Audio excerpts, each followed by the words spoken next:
சோம்பேறி இருந்தான். அவனுக்கு வேலை எதுவுமே கிடையாது. இந்த கோயில் ஓரத்துல, வயல் ஓரத்துலலாம் பிச்சை எடுக்கிறதே அவன் வேலையா இருந்தது. ஊர்க்காரவங்க எல்லாரும் கொஞ்சம் சேர்ந்து பைசா குடுக்கறது, சாப்பாடு குடுக்கறது இப்படி கொடுத்ததுனால அவன் கொஞ்சம் சர்வே பண்ணிக்கிட்டு இருந்தான். போக போக கொஞ்ச நாள்ல எல்லாத்துக்கும் கொஞ்சம் புரியுது.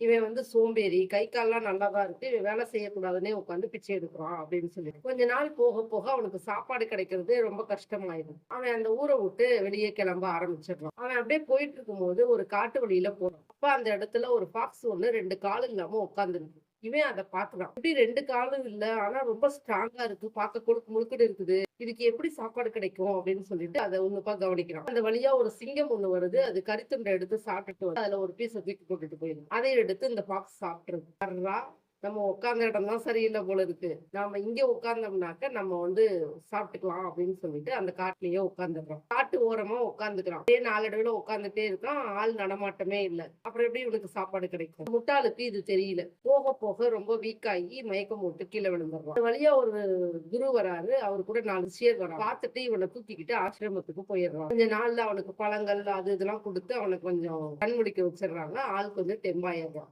தெம்பானதும் அந்த ஞானி கேட்கிறாரு, நீ ஏன் காட்டு பகுதியில உட்கார்ந்துருந்த? கொஞ்சம் விட்டுருந்தாக்கா அங்க இருக்க விலங்குகள் எல்லாம் உன்னை கொண்டு சாப்பிட்டுருக்குமே அப்படின்னு கேக்குறாரு. "பாருங்க முனிவரே, அந்த நொண்டி பாக்ஸ்க்கு கூட சாப்பாடு கிடைக்குது. இடத்த மாத்தி நான் உட்கார்ந்து பார்த்தேன். எனக்கு சாப்பாடே கிடைக்கல அப்படின்னு. ஏய் முட்டாள், நீ பார்த்த விஷயம் கரெக்ட் தான். ஆனா கத்துக்கிட்ட பாடம் தப்பு. கடவுள் உன்னை எசியமா பாக்குறாரு. காலி எல்லாம் நல்லா தானே இருக்கு. நீ 4 பேத்துக்கு சாப்பாடு கொடுக்கணும். பெரிய ஆளா நீ 4 பேத்துக்கு சாப்பாடு குடு. அத விட்டுட்டு நீ பிச்சை எடுக்காத. இந்த கதைய நான் ஏன் உங்களுக்கு சொல்றேன் அப்படின்னா, நமக்கு நடக்கிற எல்லா விஷயங்களுமே நமக்கு ஒரு லெசன் அப்படின்னு சொல்லிட்டு நான் பல தடவ பல கதைகள்ல சொல்லியிருக்கேன். இது உங்களுக்குமே தெரியும். அது உங்களுக்கும் தெரியும்.